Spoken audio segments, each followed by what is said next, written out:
In the mercenary lifestyle, you can expect to visit dangerous locales, meet with shifty clientele, and enjoy an almost constant threat of death. For Del and his crew, they wouldn't want it any other way. Tales of the Void presents Slip Space Blues.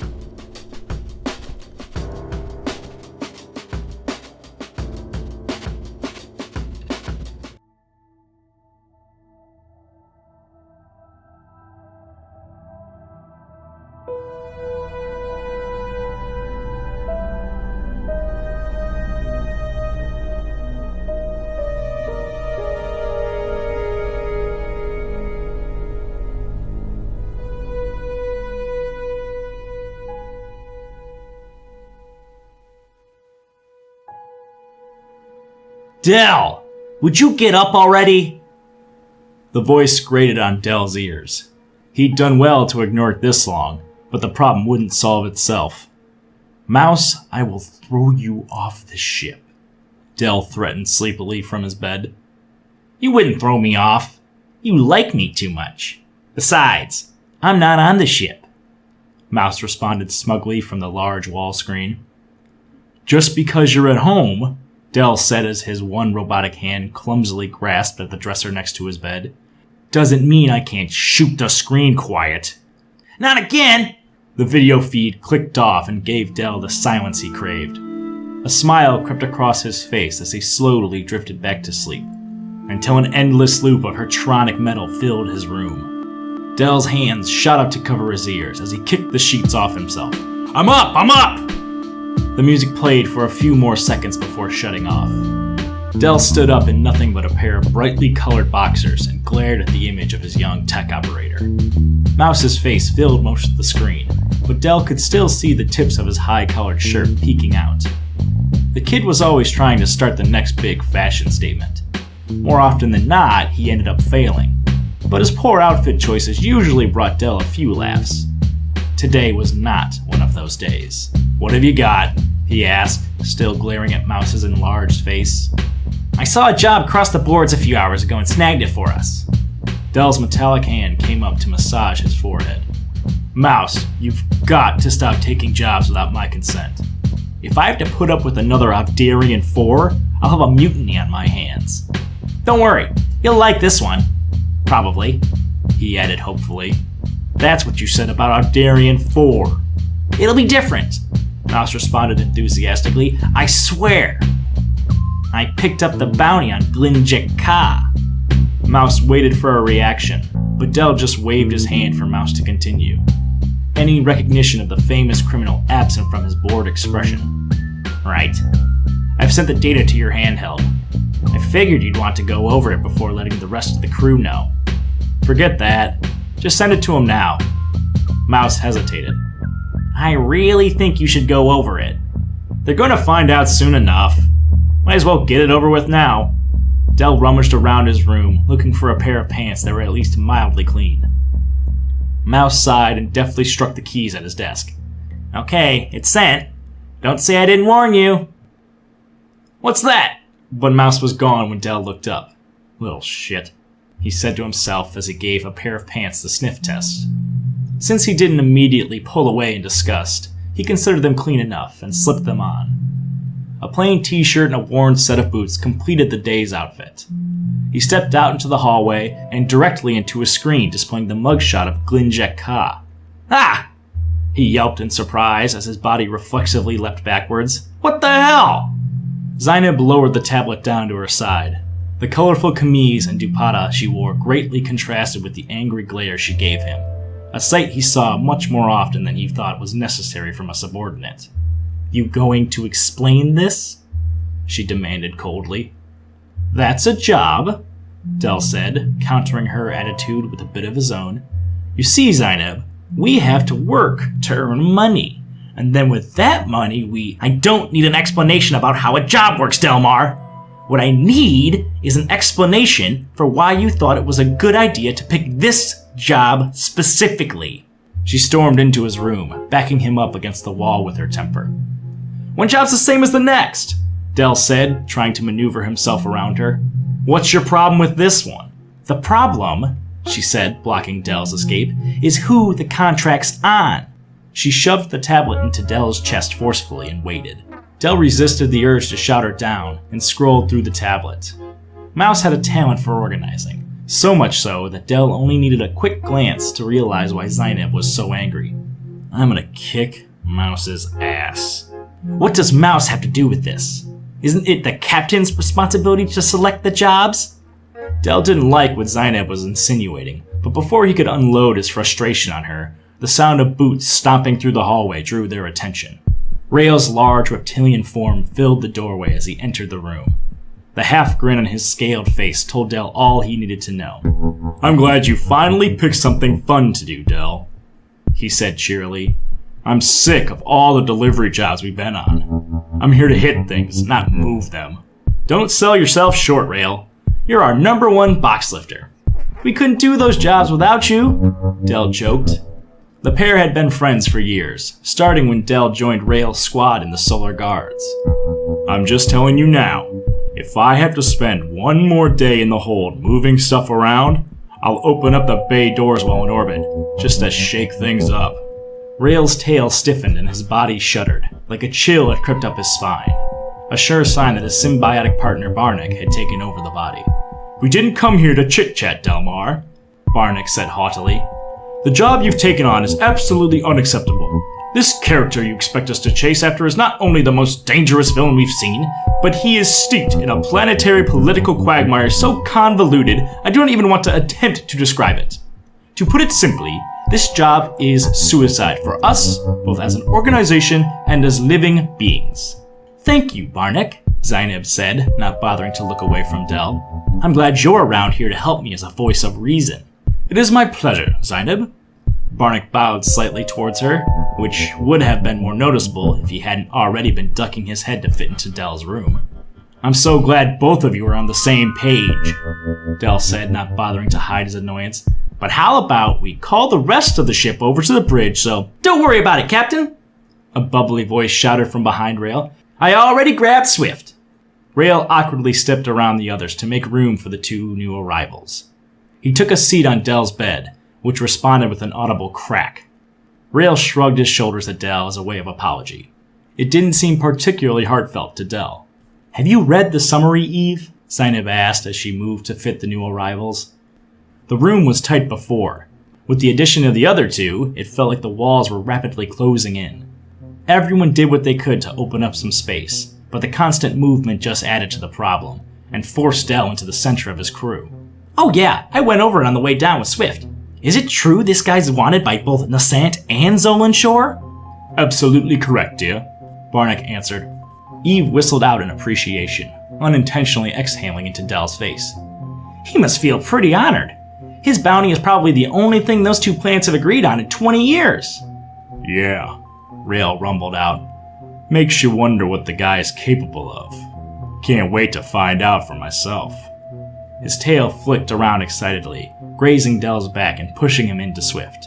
Sorry, was all Dell grumbled out as he stepped back. Swift nodded politely in response. You would say that, Rael, Zainab said loudly into Dell's ear. Why don't you listen to your better half for a while? Maybe he'll be able to explain to you why this is such an ill-conceived, dangerous, and all-around... But her tirade was cut off by a booming voice. Enough! Dell shouted out. First thing you're all going to do is stop talking.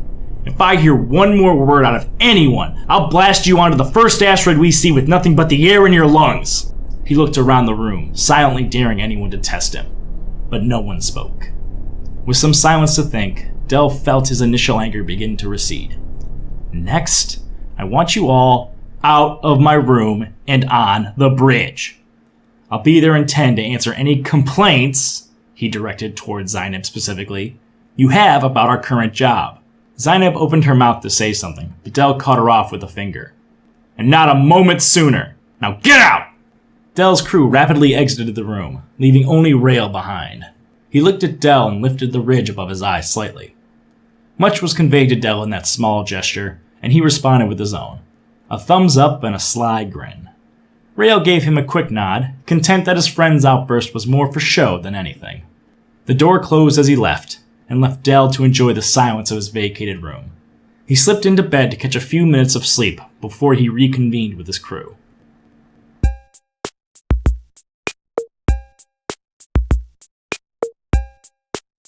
Del walked onto the bridge 30 minutes late.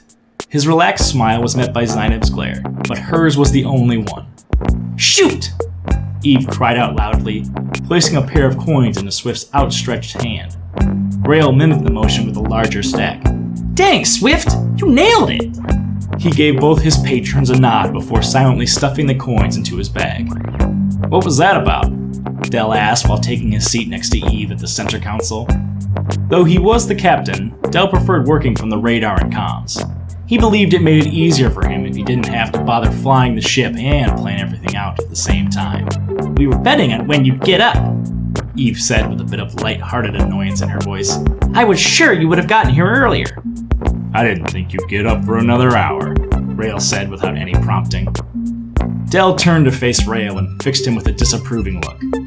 "Wow, you've really got no respect for me as a captain, do you? I'd respect you more if I hadn't spent all those years saving your ass from every barroom brawl you'd weasel yourself into."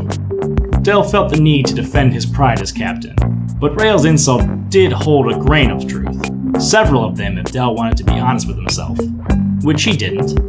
"You never saved me from a fight I couldn't probably have won. Besides, at least all those fights kept the slow days interesting," Del said smugly. Rail just shook his head in response.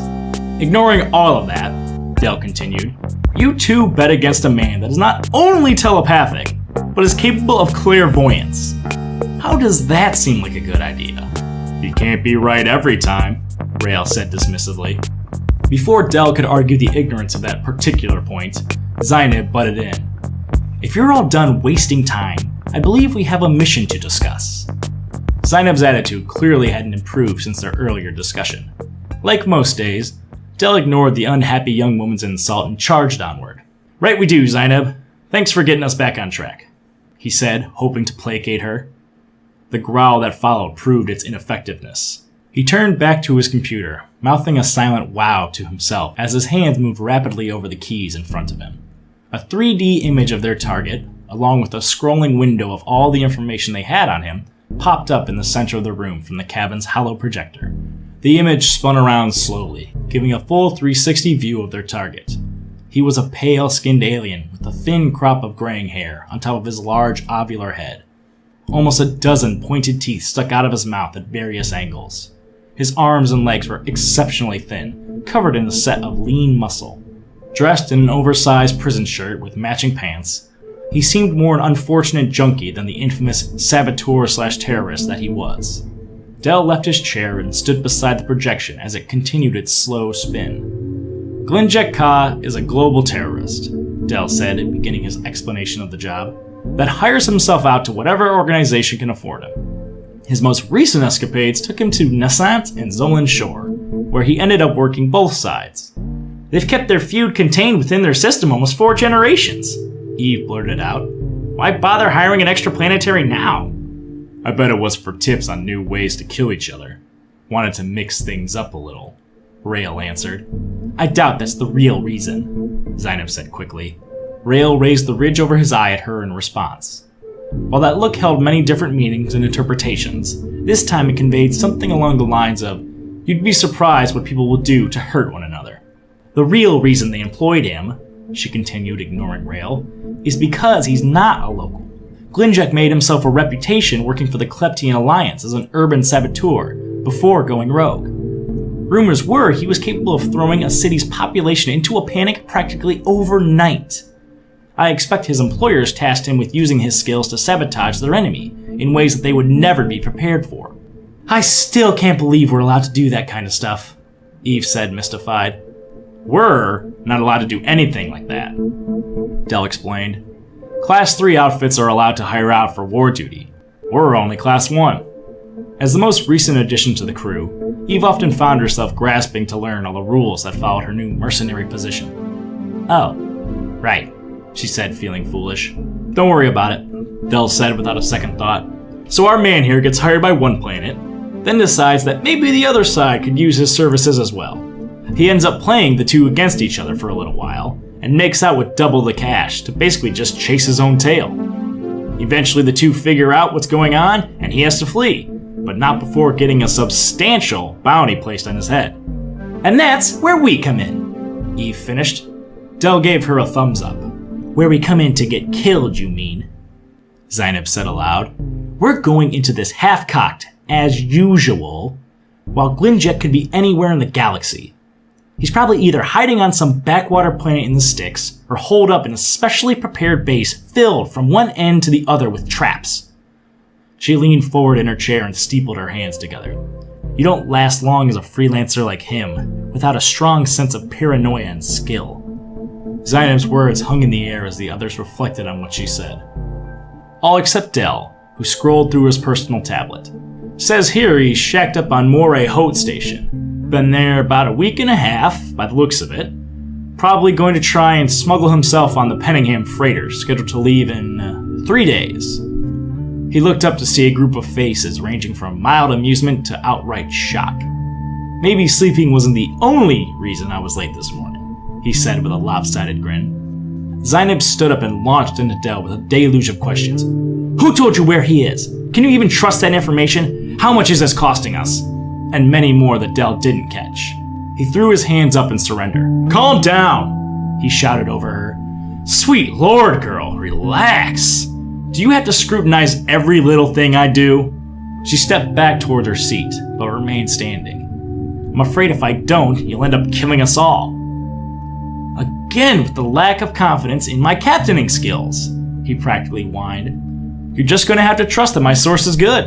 I know that doesn't get me too far with you, Z, but I hope that'll be good enough for the rest of you. Del swept his gaze across the remainder of his crew. Absolutely, Eve snapped off immediately. Swift nodded his head solemnly. Of course we trust you, Delmar. You'd think we'd still be around after all these years if we didn't think your judgment was sound? I don't know, B, Rail said lazily. I think he's full of it. Probably just made all that stuff up to make himself look good. If it even is real. I wouldn't be surprised if we showed up to find out Glinjet had already left 6 weeks ago. Really, Rail, was all Barnack said. Thanks, Bar. You know what? Congratulations. You just replaced Rail for first mate, Del quipped. There a way we can kick his brain out and give you control of the body permanently? I'm tired of all that insubordination I've been getting out of him recently. You try to kill the windbag in a day, Rail said, nonplussed by the sudden demotion. You've got a point. You're reappointed as first mate, Rail. Sorry to get your hopes up, Bar, but he's right. I'd probably have to shoot you just to get a word in edgewise. Barnack brought his hand up towards his mouth in shock. I am by no means long-winded. You kind of are, Eve put in sheepishly. While she had the decency to sound a little bad about calling Barnack out, Del didn't even consider using tact. You talk so long, Bar, that if I asked you for the time, it'd be off by 3 hours. Barnack took a large breath to educate his friends on how much of a windbag he was not, but Del cut him off. Like I was saying earlier, we took a job to capture this wacko, and we're going to do it. We've got a place to start and a little time to work with. First thing we need to do when we get there is scout around. Look for the dives and rat holes a paranoid bomber would use as a hideout. Once we've got a lock on him, then we can start forming a plan to capture. He walked up to Eve and leaned over her shoulder. Set a course for Moray Hote, done and done. We'll be there in a few hours. Making your own orders now? Del said curiously. Well, I figured as soon as you mentioned where he was, that's where you wanted us to go. No reason to wait for the order when I know what it's going to be, right? She looked up at him with an innocent smile. This is how the insubordination starts, he said. First you start predicting my orders, then the next thing you know, my doors are welded shut and you lot are flying the ship to the nearest sex station. The only person that makes us go to those places is you, Zainab responded in a monotone voice. Insubordination!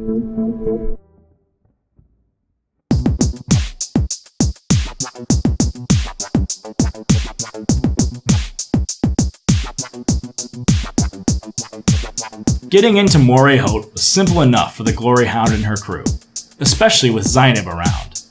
She changed into a worn and functional set of clothes, pulled her hair back into a ponytail, and removed most of her makeup, effectively changing her from the exacting mercenary liaison she was into an inexperienced and panicked ship pilot. Now dressed for the part, she spun Station Control a story about needing urgent repairs that had to be done off the record. Otherwise, she would lose her piloting job, and it was all she ever wanted to do since she was a little girl, and it would crush her entire family, etc., etc. With some tears and the promise of a few credits, they were allowed into the station, unlisted. They were even given an outdated dock for themselves. The controller said that was the best they could do. With a few sniffles, Zainab said she would make it work. Del clapped slowly as Zainab walked past. Another fine performance, Zainab. Sure you don't want to quit the mercenary life and join up with the theater? I hear they give great benefits. Zainab gave Del a withering look over her shoulder. I've thought about it, but the fear of you running around unsupervised would keep me up at night. Now why don't you stop worrying about my acting and focus on your job, She didn't bother sticking around for an answer, and continued on her way. Del watched her leave and shook his head ruefully. One of these days, Z, he murmured to himself. You come back here in a few weeks, I might have some work for you, girlie. Right now, though, I'm fresh out. I appreciate your consideration. If something comes up, please let me know. With a small nod, Zainab stepped out of the man's shop and back onto the street. While the artificial lights overhead had dimmed for the evening, the station was still bustling with activity. Zainab let the crowd guide her to another set of stores, seamlessly blending in thanks to another outfit change.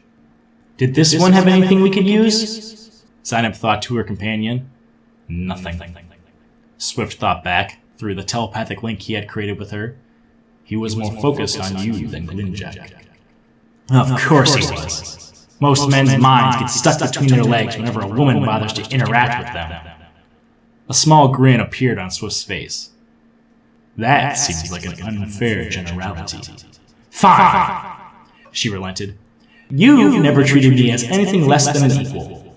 Barnick is a gentleman through and through. I won't give my opinion on Rail until I see him show any interest in something besides fighting and drinking. But Del... The thought was like a blast of cold wind across a dark and barren plain. I suppose your earlier comment does describe our captain to a certain degree. It doesn't just describe him, Swift, it is him. 9 out of 10 times that man will jump at the first chance he gets to satisfy his urges. I think 6 out of 10 times is more accurate. Swift amended diplomatically. It shouldn't be either of them. He runs an entire mercenary company, Swift. He should focus on leading instead of chasing whatever skirt flits past his eye. Swift tended to enjoy scouting duty with Zainab. On top of the interesting conversations they'd have, watching her manipulate the people around her was an impressive show to the straightforward monk. Connected with her mind as he was, he knew how truly annoyed she was at Del, but it didn't show a bit on her face. She was all smiles and friendly banter as she spoke to a couple of locals inside, using a light touch here, a loud laugh there, whatever it took to ease herself into their confidence. While she was busy with that, Swift stood hidden in an alley, carefully watching the streets for any potential danger. He let his mind wander out, just enough to read intents. If he focused harder, he would have been able to hear the people's thoughts as well, but crowded as it was, it'd be like putting his ear to the ground during a stampede. This way, only a few people would stick out at a time. As it was, Zainab had nothing to fear. The biggest intent near her was from someone preparing to kill their boss the next day. Nothing that concerned Swift at the moment. What did draw his attention were 3 men trying to sneak up on him from deeper within the alley. With Zainab still inside, he decided to focus on his own situation. He spun on his heels to face the 3. A pair of humans stood next to a bare-chested Trandorian, the heat from his red skin distorting the air around him slightly. He was obviously the smart one in the group, seeing as his knife was already in hand as he approached. Leaping into action first, Swift ran towards the group. His sudden movement froze the men mid-step. He utilized their hesitation to deliver an axe kick to the lead mugger. Swift's foot came down with a rush of air, followed by a resounding crack as it met the man's head. The momentum carried the man face down into the concrete, where he lay motionless for the remainder of the fight. His accomplice, now moving quickly, tried to lay Swift out with a haymaker. Even without his telepathy, Swift would have seen that blow coming. As he dodged the blow, Swift grabbed hold of the man's wrist with one hand and used the other to strike him in the solar plexus. The man doubled over, but was still in the fight. Grasping his wrist like he was, Swift dropped his body weight on his arm and pulled up. The two opposing motions caused the man's elbow to break, with a snap that pierced through all the other noise. He stifled his screams as best he could as he crawled away, cradling the useless appendage. Compared to what station security would do to him if he were caught, a broken elbow was nothing. All that was left now was the Trandorian. He weighed his options as he watched the two men on the ground. Nervously, he passed the blade between his hands. Swift felt his mind roil with turmoil. One part screamed to run, but the other wanted to finish what they had started. It wasn't long before he reached his decision.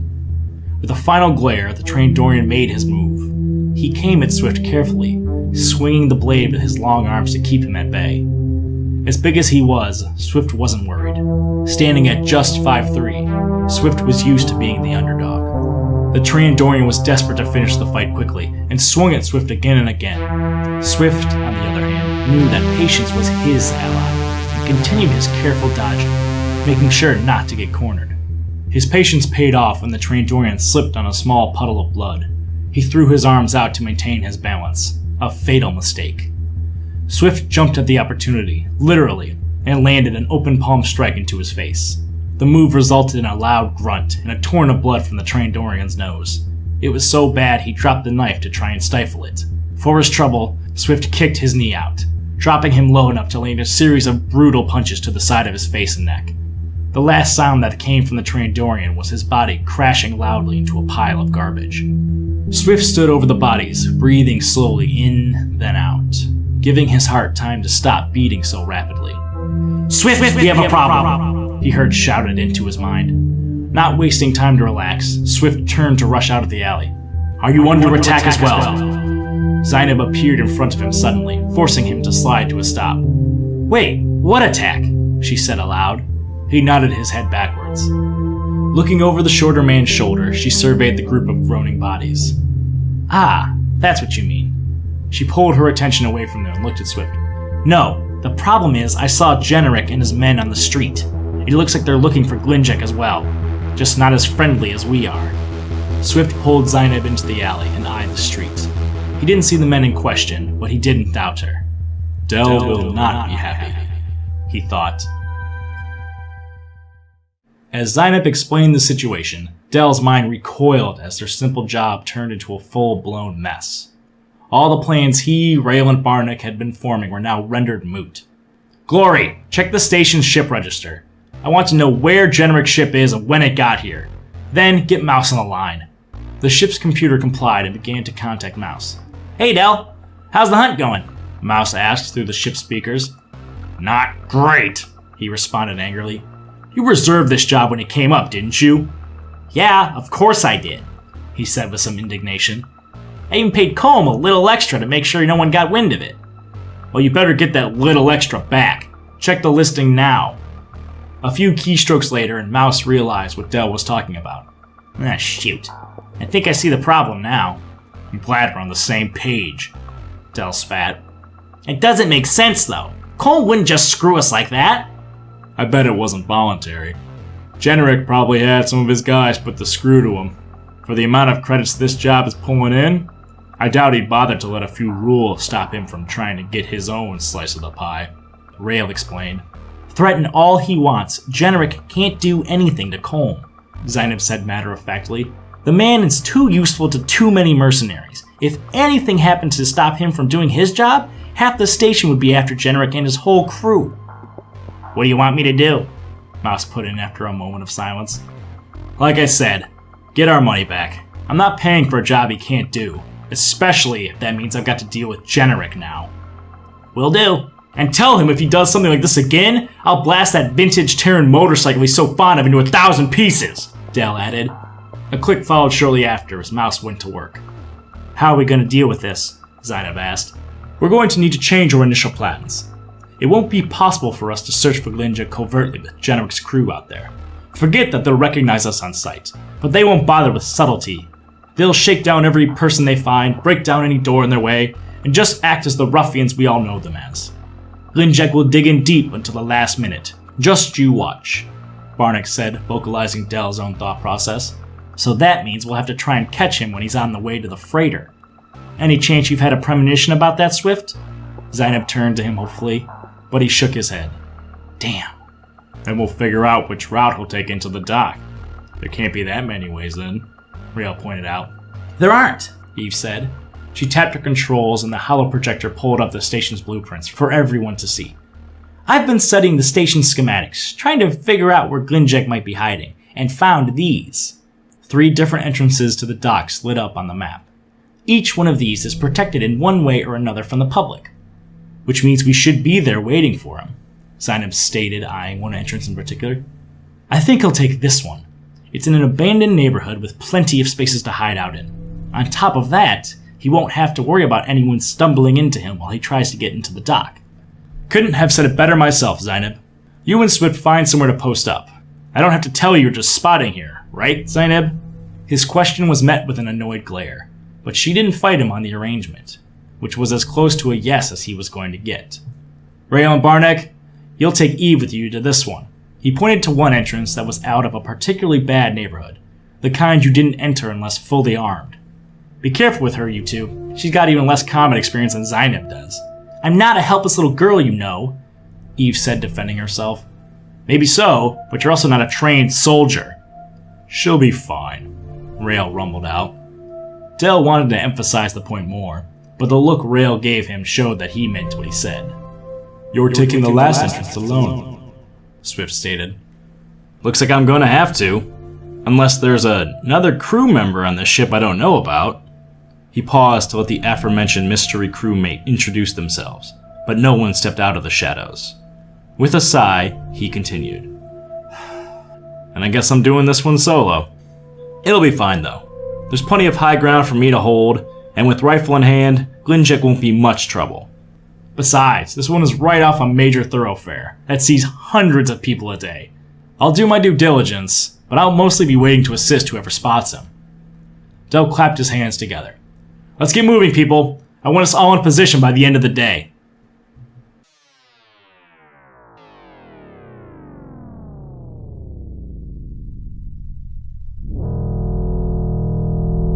Okay, gang, the Pettingham is lifting off in 20. Any sign of our terrorist for hire? Del asked into the comms. Neither us nor Eve have spotted anything, Barnack said, responding first. I'm almost afraid to say it, but he might have decided to try and escape another day. I doubt it. There isn't another ship like this scheduled to arrive for at least a month. It'd be too hard to sneak onto a smaller ship, and with the bounty as big as it is on his head, there's no way he'll try to bribe someone for a ride, Zainab said quickly, partly in answer to Barnack's comment, but also to assuage her own fears. That makes enough sense to me, Eve said. Not that I'm claiming to know how a paranoid wacko like Glinjek thinks. Don't worry, kid. We'll get that paranoia to set in soon enough, Del said as he continued to look up and down the street through his rifle scope. He'd had to threaten a few bums to clear the roof, but otherwise he'd found his perch without incident. I'm sure theirs was all Zainab got out before the sound of an explosion ripped through the air. Del jerked his gaze from the street below towards the sound's origin. A column of smoke started to climb into the air from the west, followed by the automated fire suppression system.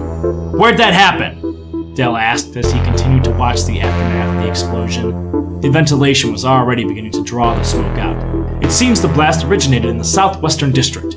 It's home to transients and temporary citizens. It's where most of the visiting ship crews will stay at. Seems like the perfect place for a distraction, Zainab commented. Yes, with all the visitors housed there, and their ignorance of station emergency protocols, if they even qualify as such here, then it's a perfect place to sow chaos. Glinjek was probably hiding out there, Del thought aloud. If we're lucky, that explosion was Generic tripping a trap and dying horribly. You think our luck's that good?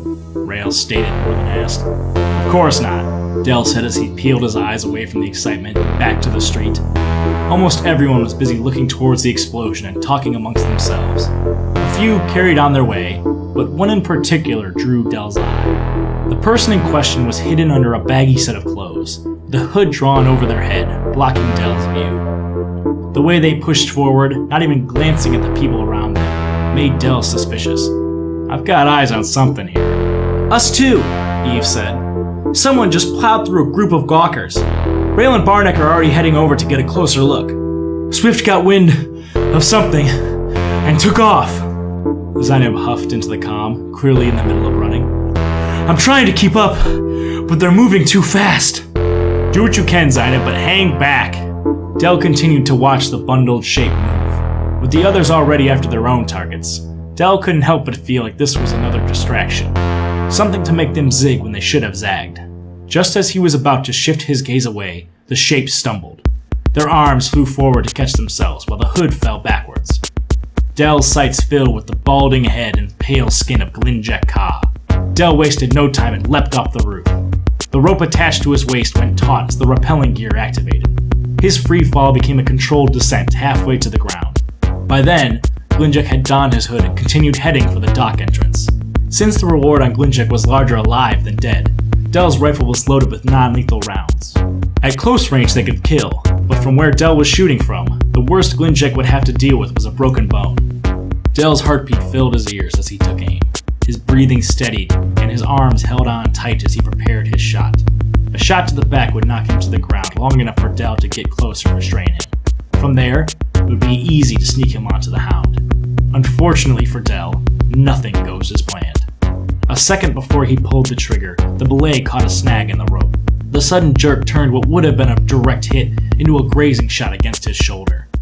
Glinjek darted into the alley and searched for the shot's origin.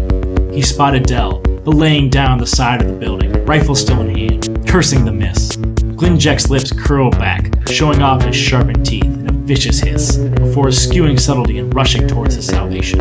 "I've got eyes on Glinjek. He's got you lot chasing decoys. Grab them if you can, but get to the hangar." With Glinjek moving like he was, Del needed to get to the ground quickly, and that meant only one thing. He grimaced to himself before slapping the quick release button on his waist.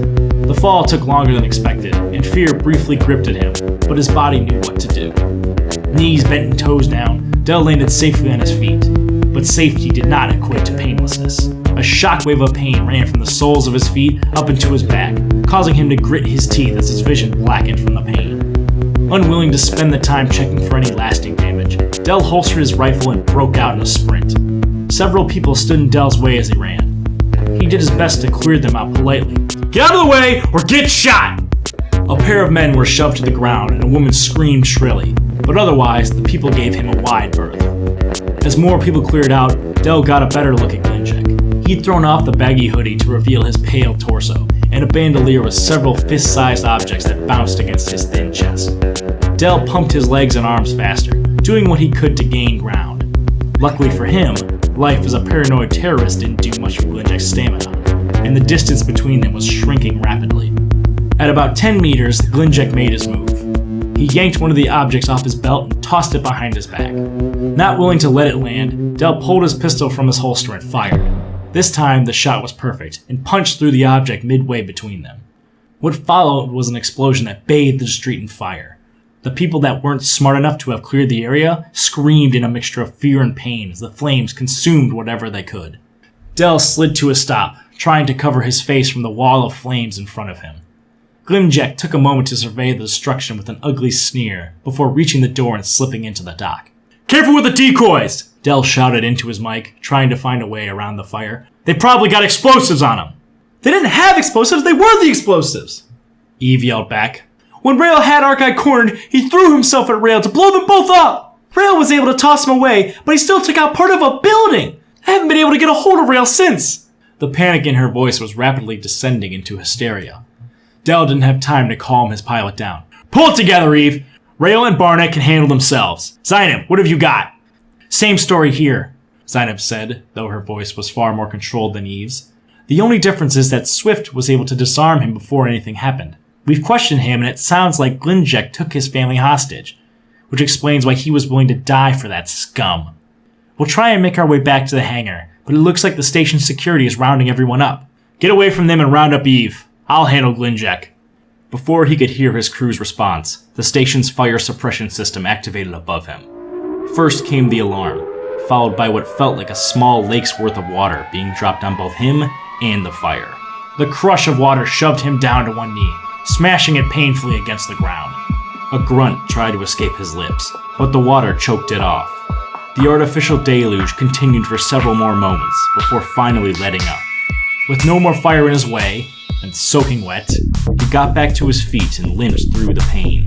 By the time he reached the door, he was able to move normally. He yanked it open to an unexpected wave of chaos. Generic and his crew were blasting away at a stack of containers, while half their ship was covered in flames behind them. As their barrage continued, an explosion went off near them. The shockwave sent a number of them tumbling before they turned to fire at a new location. It seemed like someone pieced together Glinjek's escape plan and told Generic, and in his usual fashion, he just threw men and bullets at the problem. Clearly Glinjek was proving that plan was a mistake, as another blast scattered his men. Del couldn't help but smile as he grabbed his rifle and moved towards the Penningham's dock. He'd let them work out their differences for now, while he prepared to block Glinjek's escape. The gunfire calmed to a few random pops by the time Del found a spot to hide. Generic could be heard cursing out his crew and commanding them to get back into the fight. Another explosion shut him up. Del watched as he tried to get over some debris to get to the relative safety of his still burning ship. Posted up behind an upturned tool desk, Del sighted Generic with his rifle. He contemplated taking the shot and knocking him on his ass, but decided revealing his position wasn't the best option. Instead, he watched the open space that Glinjek would have to clear to make it up to the freighter's gangplank. The lights along its side began rotating, as locks sealed and air pressure was equalized inside. The pneumatics below the freighter hissed as they lowered it from the hangar towards the airlock. If Glinjek didn't make his move soon, the ship would be gone, leaving him trapped in a station he seemed intent on burning down. A third of the Penningham was through the hole before he made his move. Sprinting forward with everything he had, Glinjek made his way to the freighter. Del calmly drew a bead on him. Unlike last time, there was nothing to disturb his shot. He gauged his target's speed, led a bit, and fired. The rubber bullet flew through the air at over 3,000 feet per second and collided with Glinjek right into the side. The force of the blow would have been like a punch from a wrecking ball. He slid across the dock's cold metal ground for several meters before coming to a stop, where he laid in a crumpled mess. Del walked over to him carefully, his finger held just above the trigger. The freighter was gone now, leaving nothing but an empty dock behind. Glinjek was trapped, and Del couldn't help but think of cornered animals. He was almost a meter away now, and Glinjek was barely moving. A trickle of blood came out of his mouth as he lay on the ground, clutching his side in the fetal position. Del looked at his pallid chest and noted the empty bandolier. Without the explosives, Del didn't think he'd be able to cause much harm. Del lifted the rifle up towards the ceiling. As he was about to check in on the crew, Glinjek rolled on his back and threw a large knife into Del's shoulder. "Ugh!" he grunted, taking several steps back. He tried to bring his gun to bear, but Glinjek was already on him. "You think this is the only way out I've got?" he hissed at him as the two wrestled for the rifle. "It was only the easiest. I'll be out of here in minutes. After I kill you, that is." Del was doing all he could to hold him back, but with the knife in his shoulder, he knew he wouldn't last long. So he tried something unexpected, and let go of the rifle. No longer holding him back, Glinjek pulled the rifle into his chest and stumbled backwards. Del charged forward and punched him in the same side that had been shot earlier. Glinjek gasped, and Del tried to follow up with another blow. Awaiting the strike, Glinjek struck Del's arm down with the butt of his rifle. Glinjek brought it up once more and cracked Del on the chin. His teeth slammed painfully into one another as he was lifted off the ground, only to come back down just as painfully on his back. When his eyes fluttered back open, he was looking down the barrel of his own rifle. "I'm not one for guns," Glinjek hissed. "The margin for error is too great. But I suppose beggars can't be choosers." He pulled the trigger, but nothing happened. It clicked several more times before Del spoke up. "Biometric scanner on the hilt. She only fires for me." Glinjek brought the rifle up high in the air above Del's head. "That may be, but I don't think the scanner will stop me from bashing your skull in." "Nah, but I will." Glinjek spun his head around to catch a massive scaled fist to the jaw. The rifle clattered to the ground as Glinjek went sailing. He tried to twist and land on his feet, but his balance was clearly off. He tripped over his legs and went down. Rail followed after him quickly. He yanked him up by the empty bandolier and delivered a pair of thundering blows to his head. Glinjek made a weak slash at Rail with his claws, but his scales protected him. One more punch, and Glinjek was out for good. Rail bound his hands behind his back and tossed him towards Del, who still lay on the ground. Quite a mess we got here, Rail said as he surveyed the damage from the earlier fighting. Station security was already rounding up Jenric's crew, with a few more headed their way.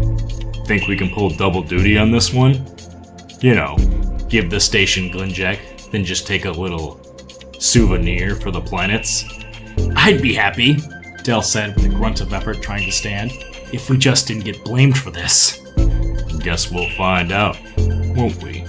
Rail said, giving the two armed security members a predatory grin. I'm never letting Mouse pick a job again. Tales to the Void is a collection of stories written and performed by Jacob Conflitti. Music and production by Robert Labadie. Thank you for listening. We hope you enjoyed. Until next time.